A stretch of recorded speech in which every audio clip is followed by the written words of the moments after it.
Hey, good afternoon, everyone. Chris Lopez here. For those who don't know me, I'm a real estate agent at YourCast Real Estate, and I focus on helping investors build a rental portfolio. And so this episode is going to continue, actually be the second in a three-part series on structuring business entities, mostly geared around holding rental properties. Since, hey, great, I help people to buy the rental properties and plan out their investments at their long-term retirement goals. I know protecting them is vitally important, but I am not the expert when it comes to it. But I know one of the experts around town, and I'm very glad to have Peter McFarland back with me. Peter, how are you? I'm great, Chris. How about you?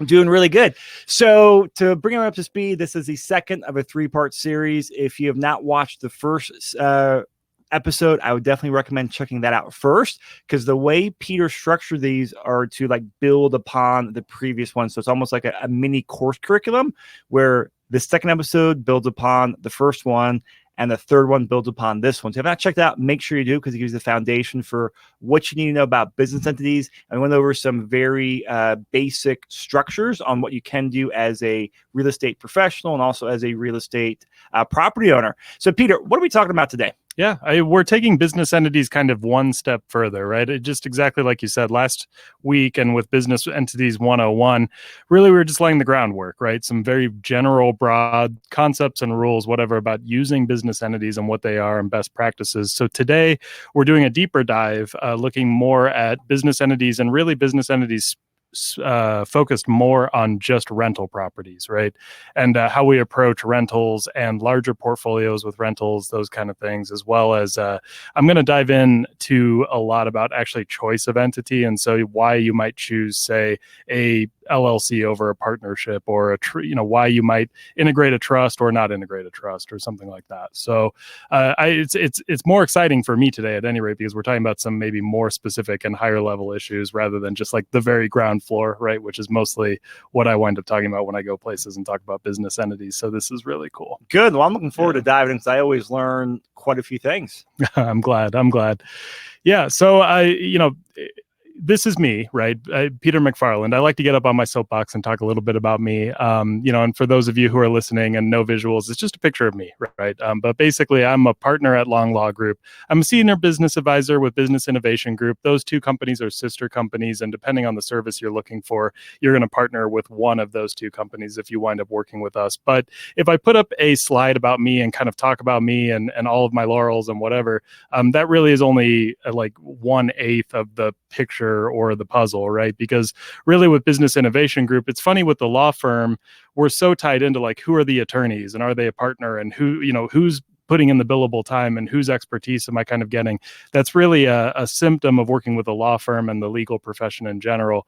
With Business Innovation Group, instead, what we're trying to do is leverage our entire team, right? And kind of look at what everybody brings to the table. And so every single person you see up on this slide here, and those who are listening, it's a slide of my entire team for the most part. There's 2 people missing, but everybody here is a professional, right? And so what we're looking to do is leverage the expertise of everybody, because not everybody knows everything, right? And some people are better with numbers, other people are better at advocating. Right before the webinar, actually, Chris and I were talking about the difference between a CPA and an attorney, and who you might want representing you, say, in tax court, right? And what the advantage or disadvantages are. So, everybody's just wired differently, and this is there's strength in the team, so to speak.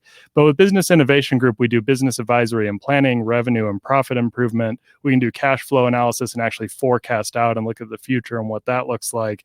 We can do tax planning and preparation, bookkeeping, business entities, executive development. We can also help with real estate strategy and planning. So a lot of kind of value added over and above what a normal CPA or bookkeeping firm might do.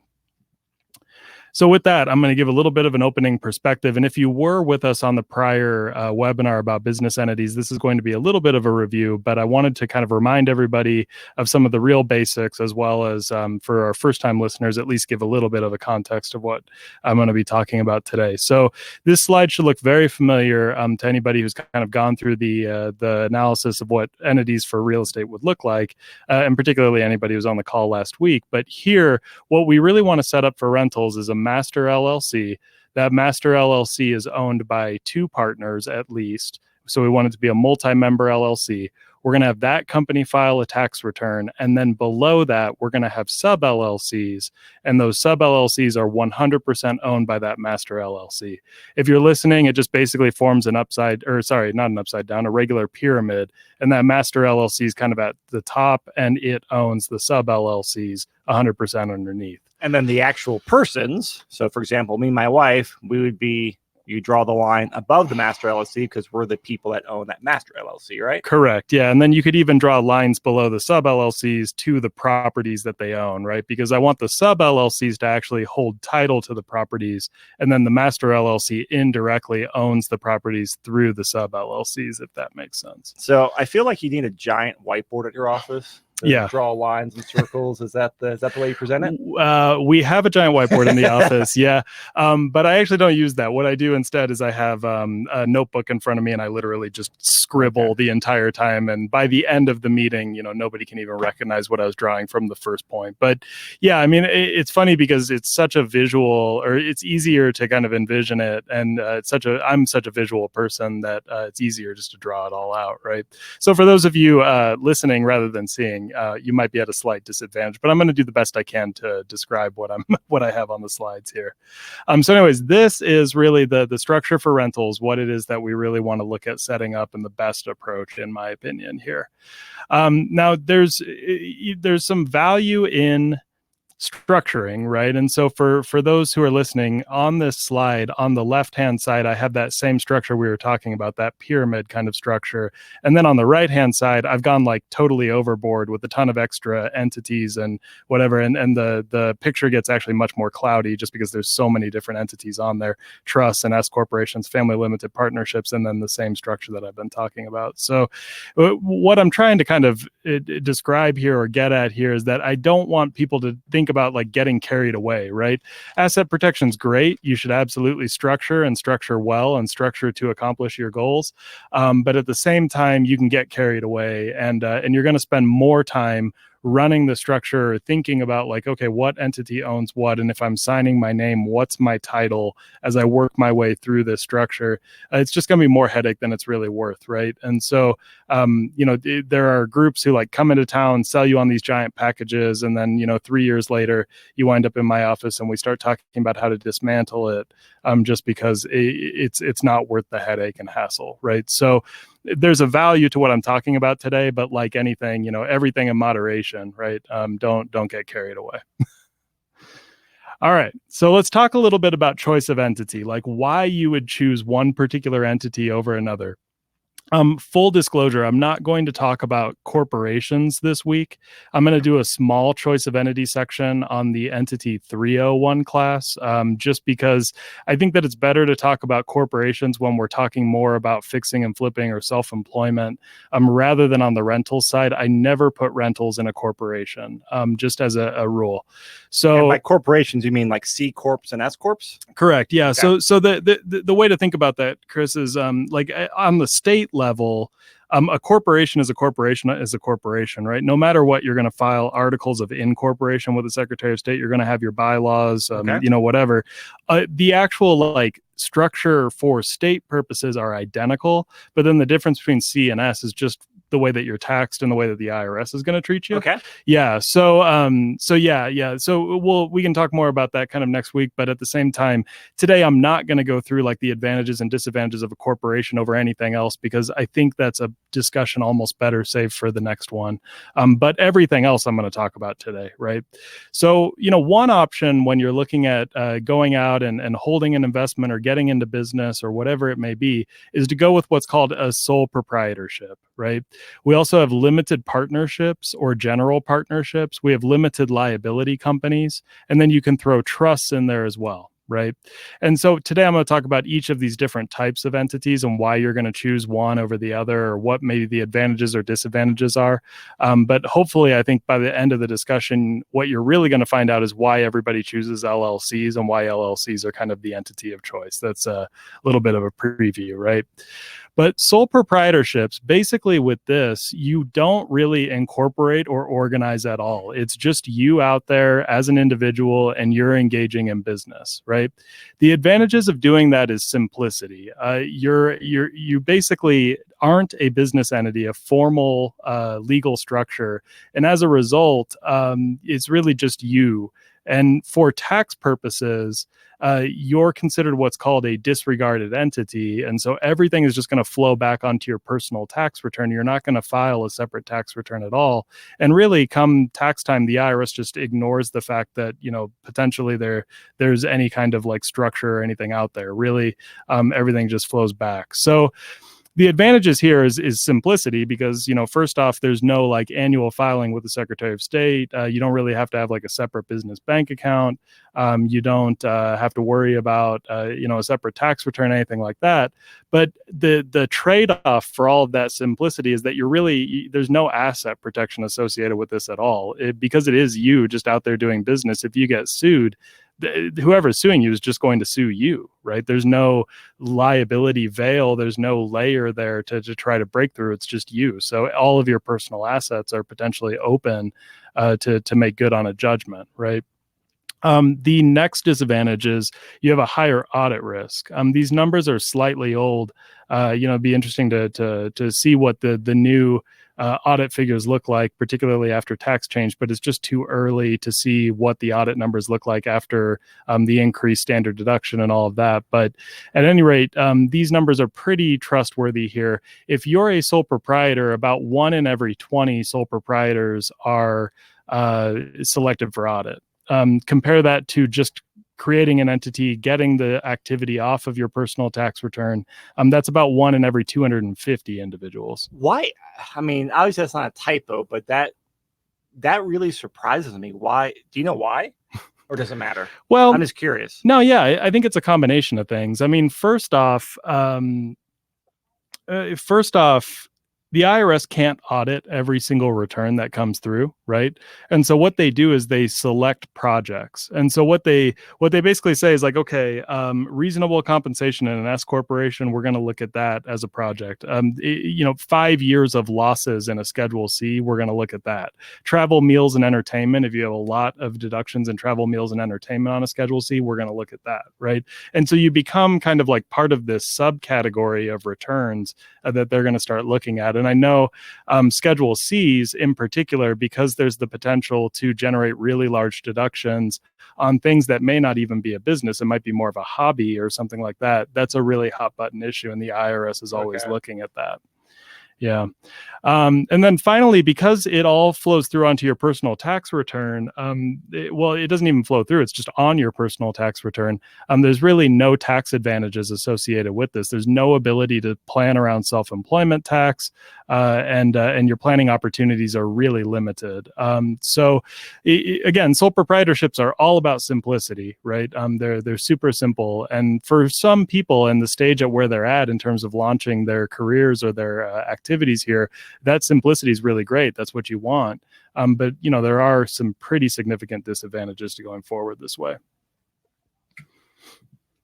So, you might consider organizing as a partnership, right? This is just an example of what a limited partnership looks like. And for those listening, what I have is a triangle. It's kind of split in half, and there's general partners and limited partners.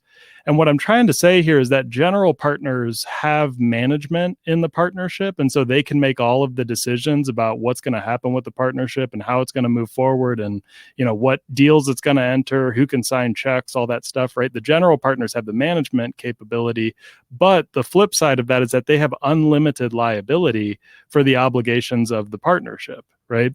The limited partners, on the other hand, they have no management in the company. They're purely limited. They're just passive investors, right? And because they are so passive, they have limited liability.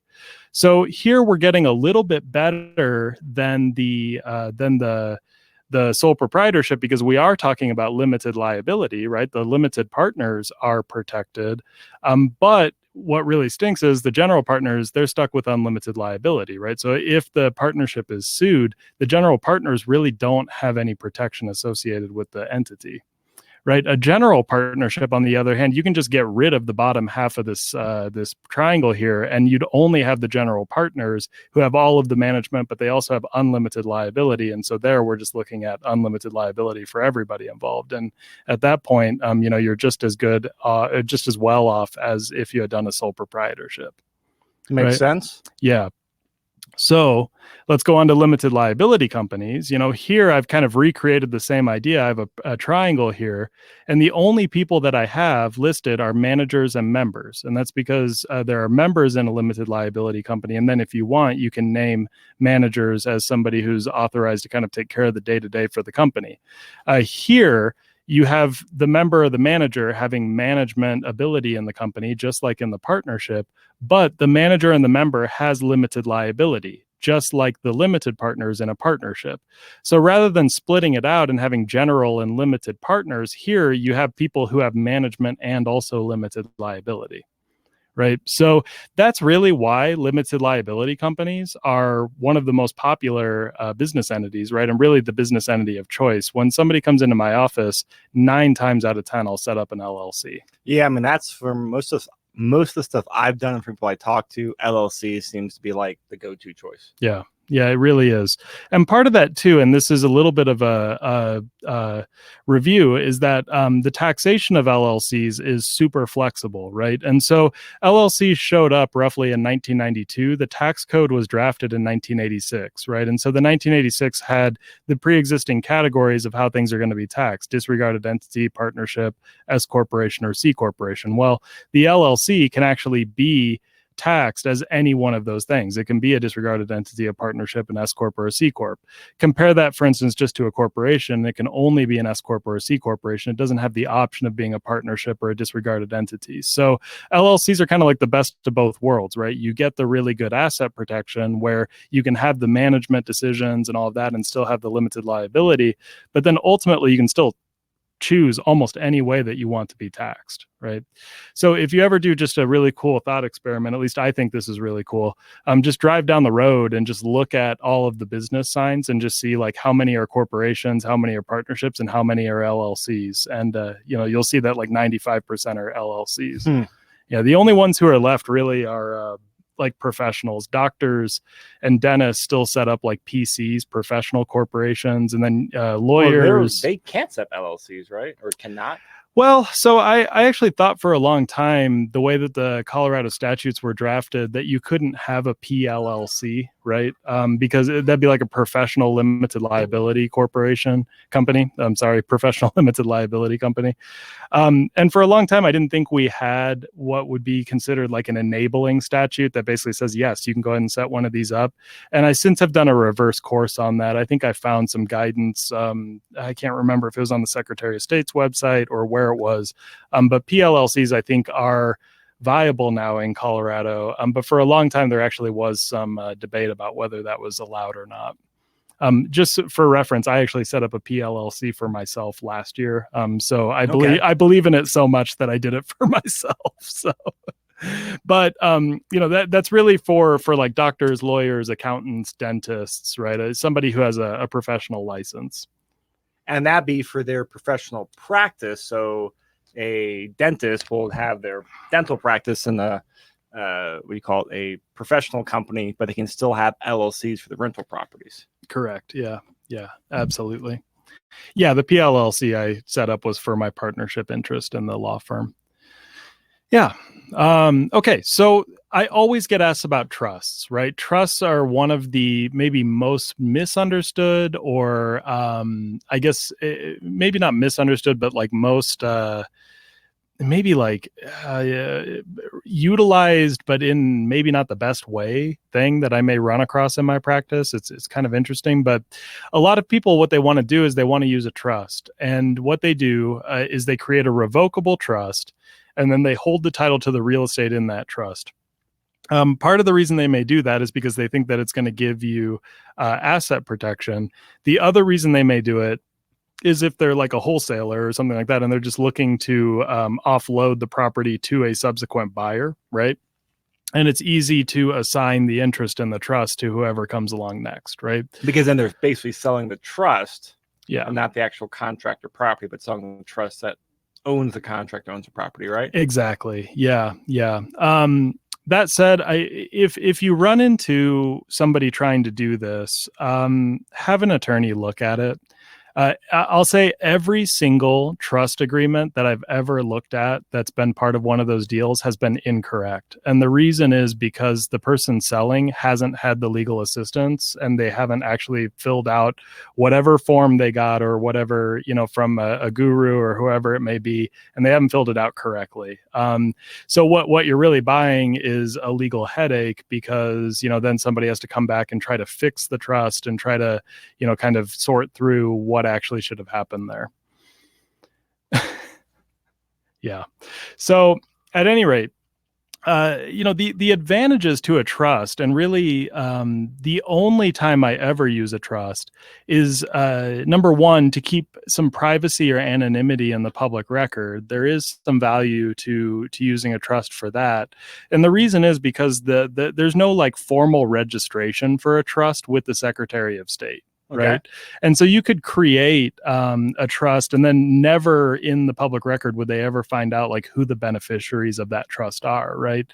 And so it's and you can list the trust as the owner of the property, like in the clerk and recorder records, if you title the property in the trust and all that. And so there is a layer of privacy where that might make sense. The other reason that I might set up a trust, and this to me is kind of self-explanatory, but it would be a case where you have some legitimate estate planning concerns, right? If you're maybe getting on in age and you have younger children, and for some reason, you don't think those children should inherit anything before their age 45, 50, whatever it may be, you can use a trust to lock up that interest, right, until the kids are older.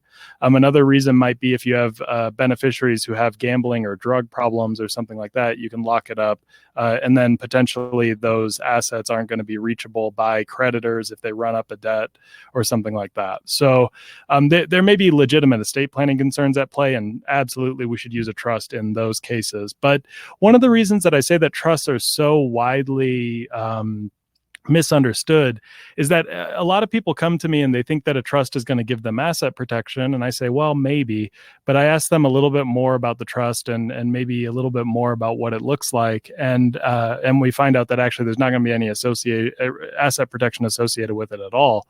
And part of the reason is because most people create these trusts as what are called revocable trusts. A revocable trust is exactly what it sounds like. You can revoke it at any time. So if you set up the trust, title property in it, and then a year or two later, you decide, you totally change your mind and you want to rip down that trust and dissolve it, you can still do that, right? It's freely revocable, right?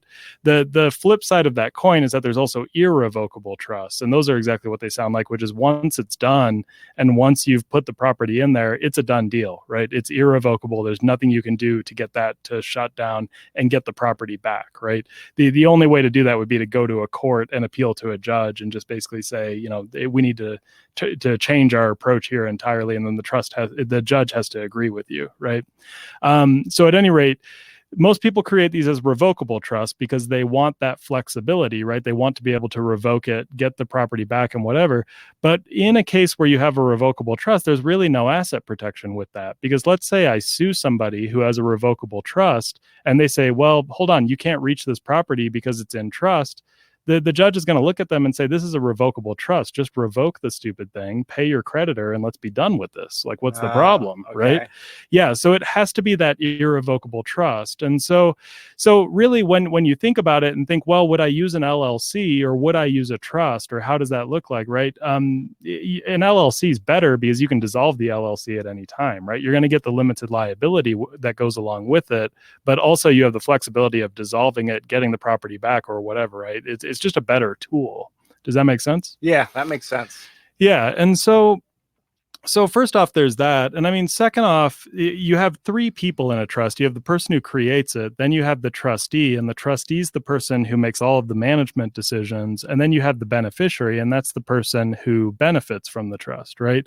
Well, where you are all three, so if you are the person who creates it, the person who makes the decision, and the only person who benefits from it, first off, you don't even have a trust. Colorado law is written so that in that case, the trust doesn't even exist.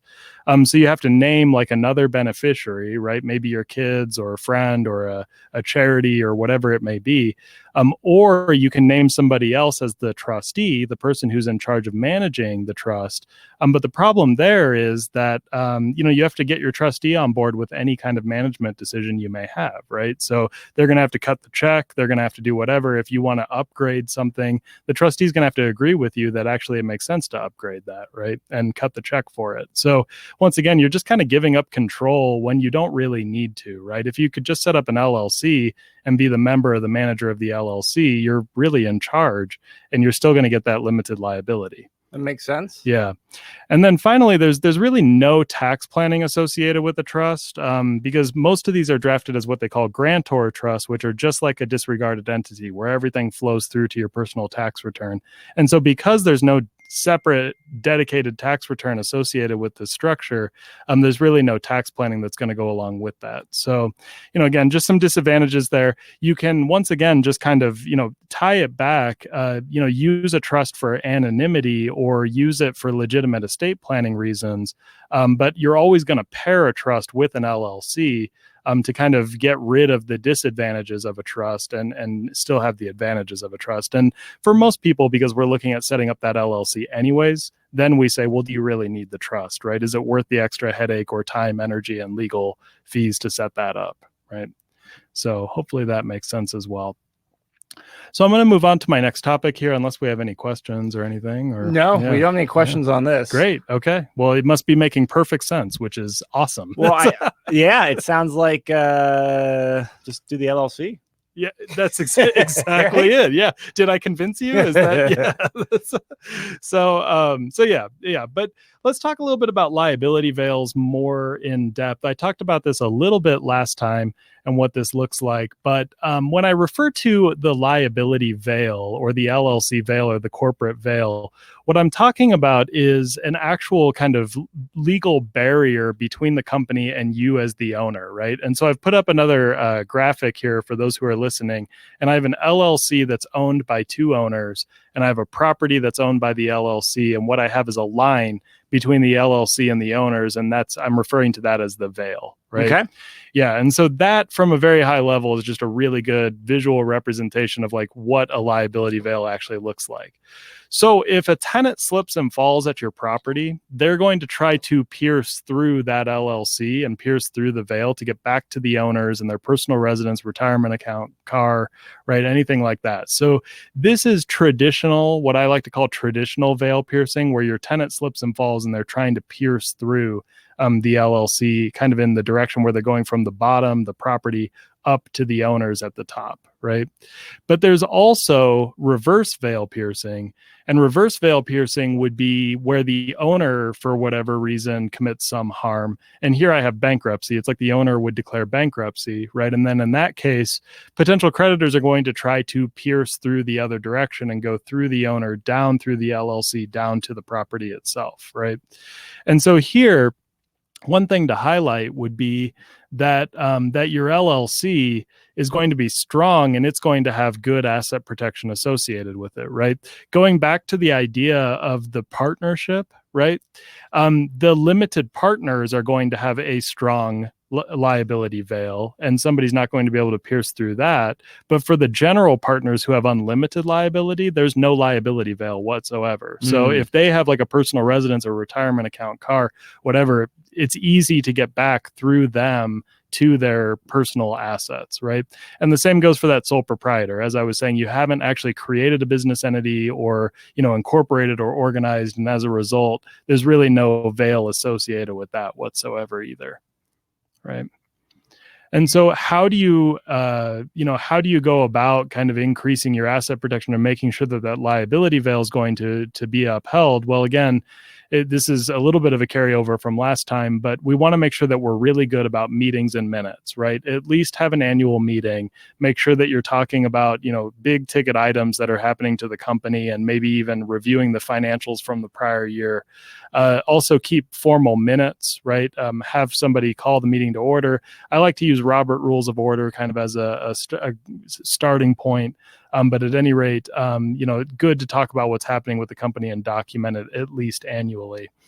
Finally, make sure you don't commingle your bank accounts. And we had a slide last time about what that looks like. Yeah, we talked about that for a bit. Yeah. And so make sure that your bank accounts are clean. I don't want to pull somebody's business bank accounts and then see like trips to Safeway and whatever. Keep that separate. It's all about running your business in a business-like manner. If you do that, that liability veil is going to be nice and strong, right? So let's talk about larger portfolios, right? Here we were talking about kind of multiple rentals, duplexes, triplexes. So basically for those of you who have a larger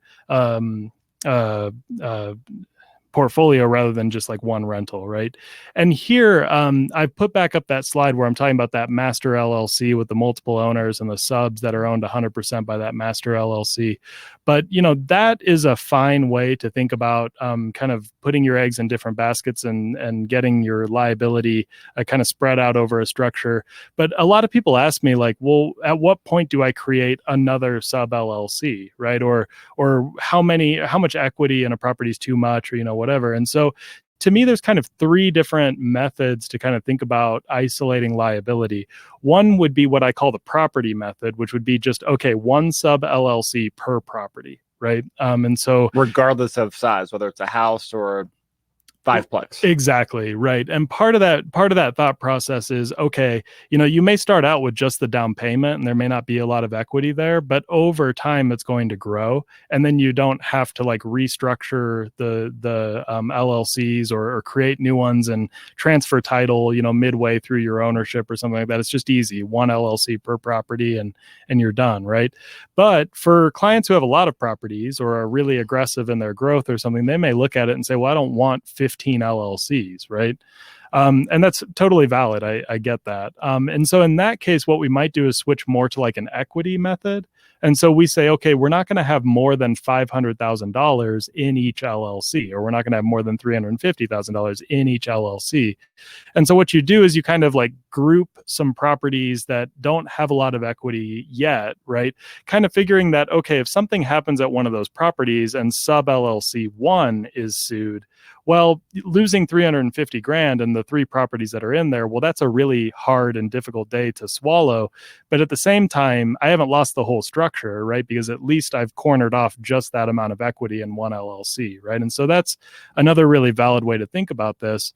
But another really valid way would be also to think about it in terms of the number of doors in one LLC, right? And so this might apply more to like duplexes or triplexes. But, if you think about a family of 4 in one unit, right? If you're renting out a triplex, that might be 12 people right there who potentially could sue you, right? As opposed to a single family home with a family of 4, that's only 4 people potentially who could sue you, right? Where something could go wrong.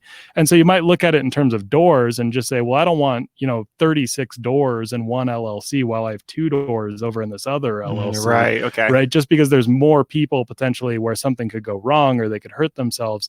And, really what you're going to do, I think, is kind of combine all 3 of these methods, right? It's a little artificial to break them out, but just kind of look at the portfolio in general and say, well, this one particular sub LLC, am I comfortable with what's in there? You know what I mean? And again, some people look at it and just say, one property per LLC, that's fine, but then you wind up with potentially a lot of properties. Now, if you set up the structure correctly, though, the master LLC is going to file the tax return for the entire structure. So you're not necessarily creating a lot of extra cost for yourself in creating a lot of extra LLCs, but you're going to have bank accounts and, filings with the Secretary of State and other things that you're just going to have to kind of stay on top of, right? And it can get a little out of hand. As much as I love setting up these really large structures, right? but at any rate, there may come a point where you're looking at it and you're looking at the number of doors or the equity built up or whatever, and you just decide that it's time to duplicate these structures, right? And so here, for those listening, I have the same structure I've been harping about for 2 webinars, but the master LLC and the sub LLC is under that. But you might even just decide that you're going to create that exact same structure again.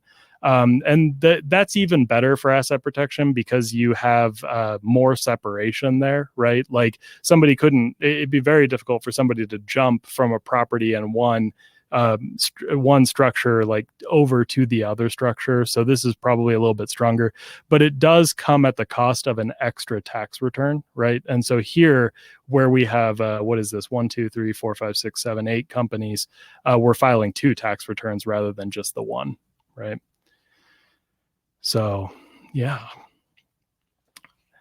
Any questions or anything, or any? I've got a question back on that previous slide. So Yeah. is there kind of set up these 2 parallel structures? We got Master LLC 1 plus their respective sub LLCs and like Master LLC 2. What is there a tipping point? Because just like you talked about in the sub LLCs a few slides ago, putting a certain number of doors or equity in that sub LLC to limit liability to that. I'm assuming having double master LLCs just really extra, very much limits your liability. Is there like a rule of thumb that, hey, great, once I get to such and such a point in my rental portfolio investing, I should then have separate master LLCs with sub properties? Like, what would be the tipping point for this? Yeah, it's a really good question. I really don't have a ready answer for that. And the reason is because it really just comes back to 2 things. Number one, your risk tolerance is kind of the first thing. And the second is your willingness to go through headache and hassle. We've talked a lot about headache and hassle with like S corporations, right? And like, yeah, you may generate some tax benefits. And in this case, you may generate stronger asset protection, but you have 2 tax returns, right? And so there's just more headache and hassle associated with running that. And so for some clients, that's worth it, right? They look at it and they may have, whatever it may be, $1 million in the first structure, the master LLC structure on the left. And then they're considering adding 3 more rentals. So they just look at it and say, just to get the extra asset protection out of this, it's worth the extra tax return and hassle because I want to protect the $1 million that I have over in this other structure, or try to get myself some more, kind of separation within my portfolio. And that's totally valid, right? But at the same time, some people may look at this and say, it's not worth it. Just lump them all together back to the same master LLC, and I'll just file the 1 tax return. And that's just because their risk tolerance and their willingness to go through the headache and hassle of all of that is just, it's just different, right? So both are valid, but it's going to come back and be driven by you, and not so much like a legal rule of thumb or kind of like an industry standard. So I got a question here. Would the structure change with properties that are larger than a 4-unit building? So getting into like, 5-unit plus buildings. Yeah. Does that structure change? It's a really good question.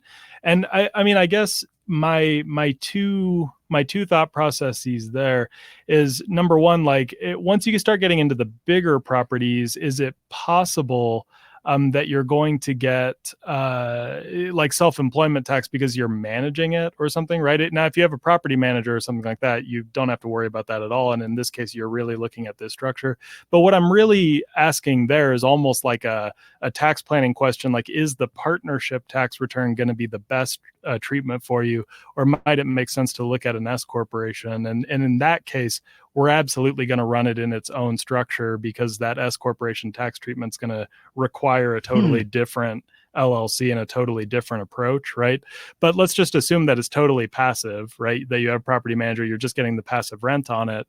In that case, it really, once again, just comes exactly back to your risk tolerance, right? Some people may look at like the door method, for instance, and just say, 5 doors in one sub LLC is really driving me crazy. That's just too many people potentially who can, hurt themselves. If they're able to cut through my structure, then they're going to get at the equity in these other properties. And that makes me really nervous. And so what we do in that case is just set up an LLC specifically for that larger property.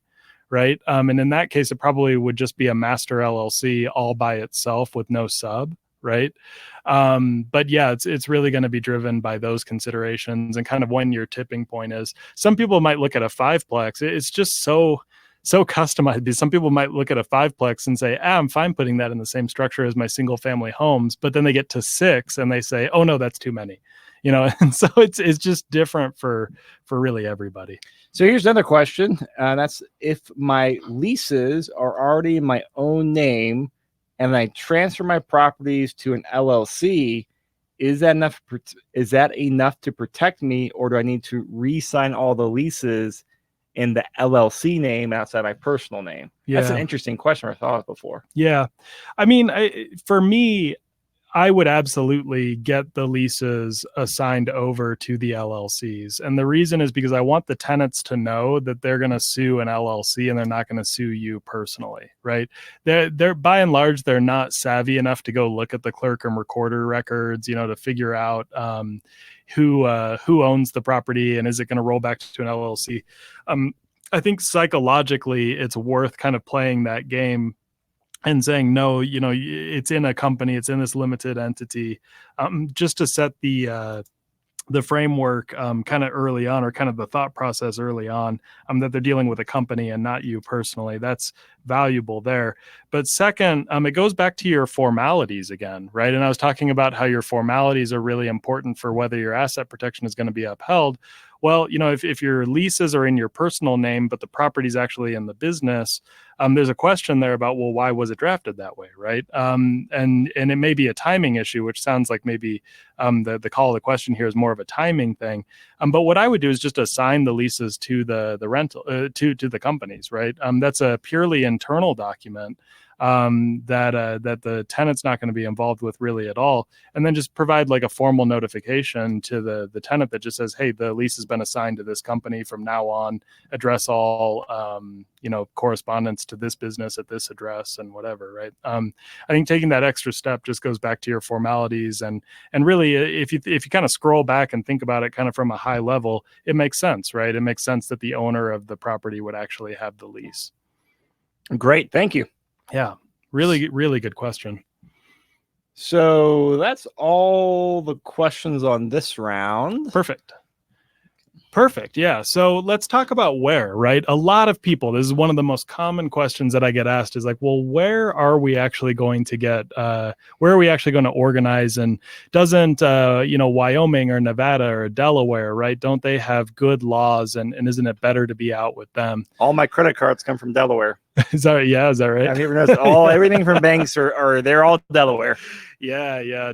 Delaware historically has been like the biggest haven for corporations, right?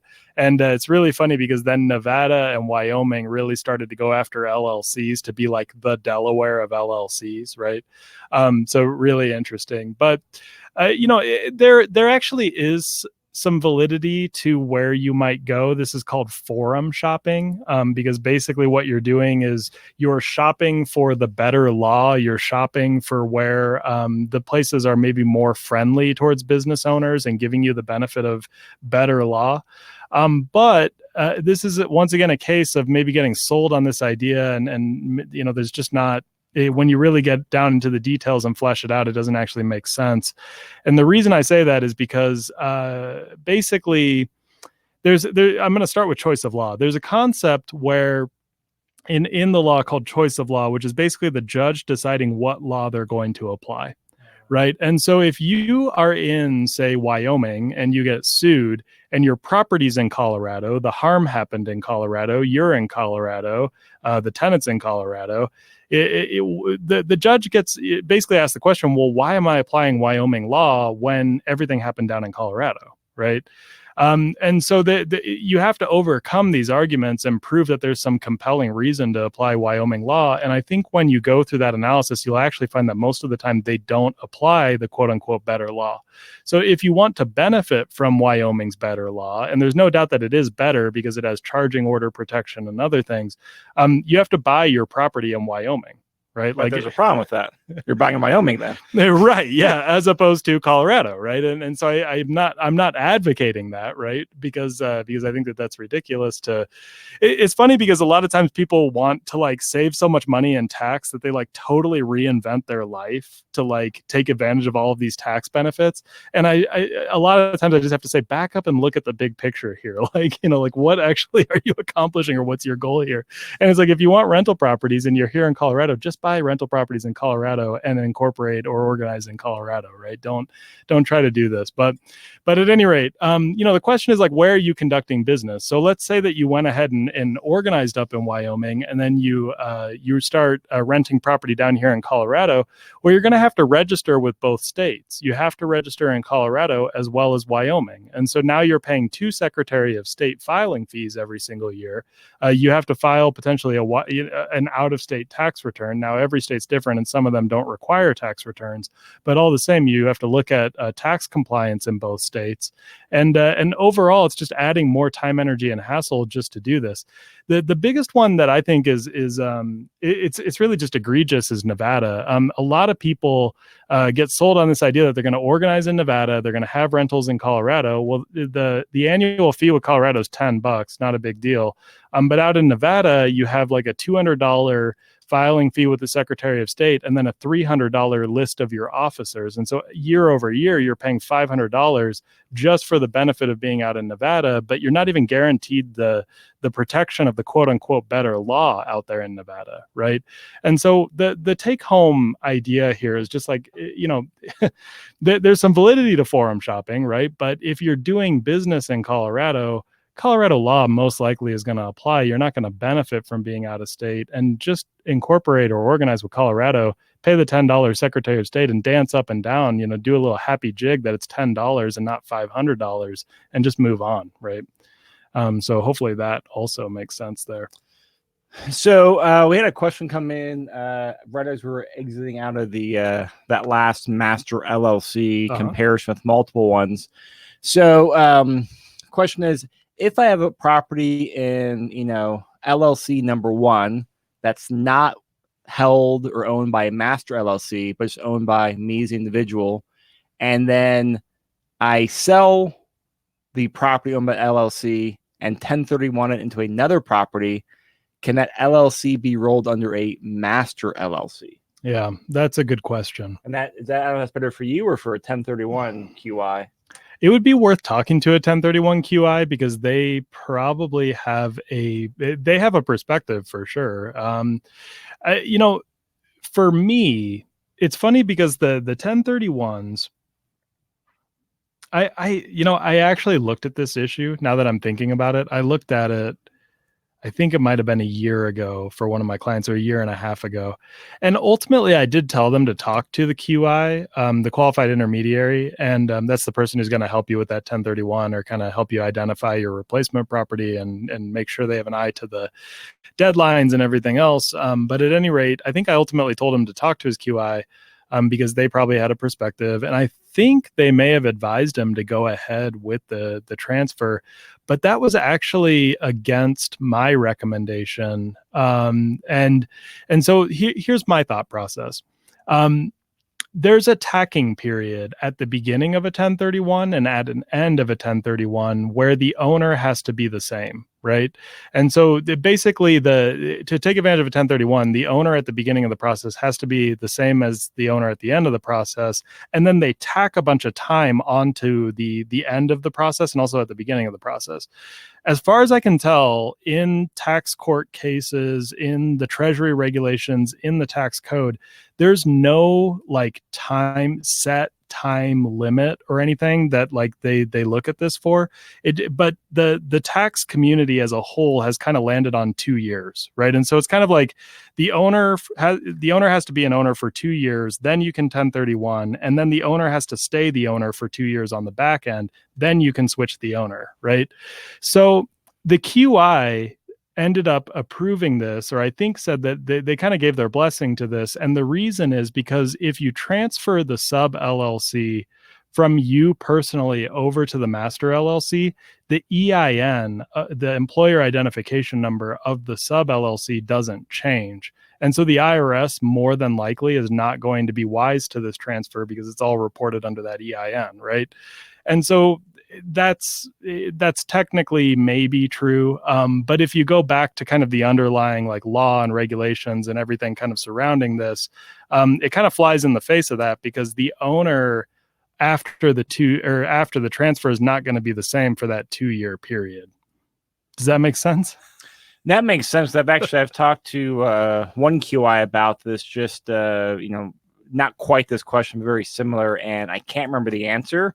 But I think they had different timelines than you, which is kind of the interesting thing. Where a lot of times is because there's, and from my understanding of the 1031 section of the tax code, there's not a whole lot of clear cut stuff, and so it sounds like different QIs have different opinions and different ways they read the stuff.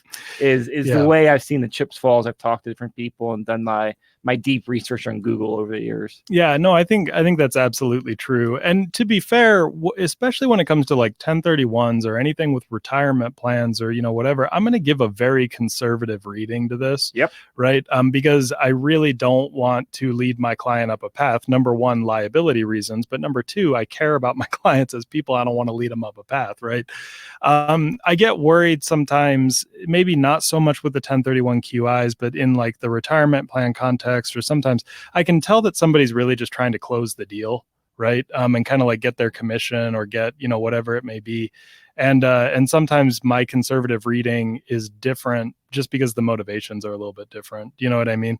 And I don't know, the 1031s, I'm not accusing them of anything, right? The QIs, I think, generally do a good job, but the time frames are really difficult just because, I think it really is just kind of a general consensus in the tax community that's like, okay, 2 years is what you're looking for. But I've looked for that hardly like over and above, like any actual thing I can point to, any actual authority that I can point to and say, 2 years really is that point. And I can't find it. I don't know where it is.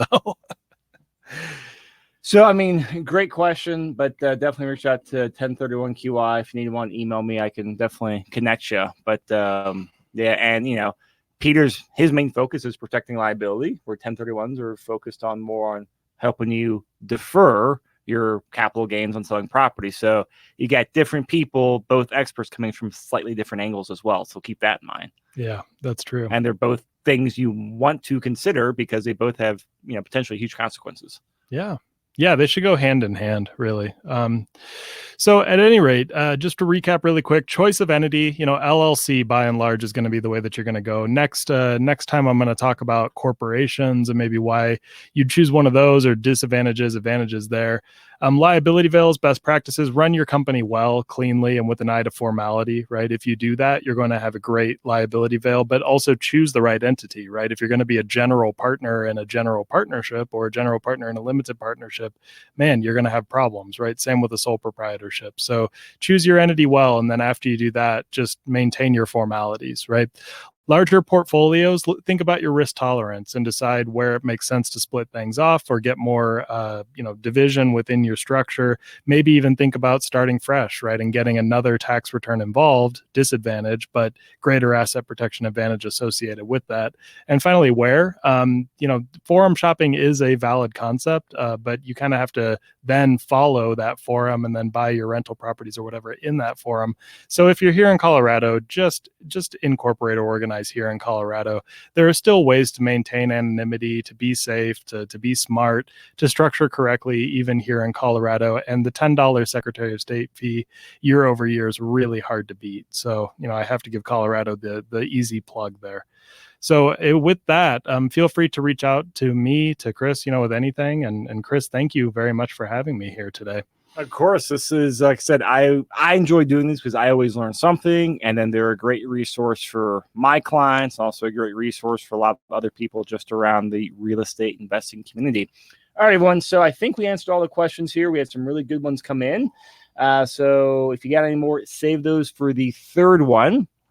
The third episode, and make sure you come in and check out the third episode as well, because that's going to be the last and final episode in this 3-part series. So thank you for watching or listening to this. And Peter, thank you for your time. We appreciate it. Yep. Thank you all.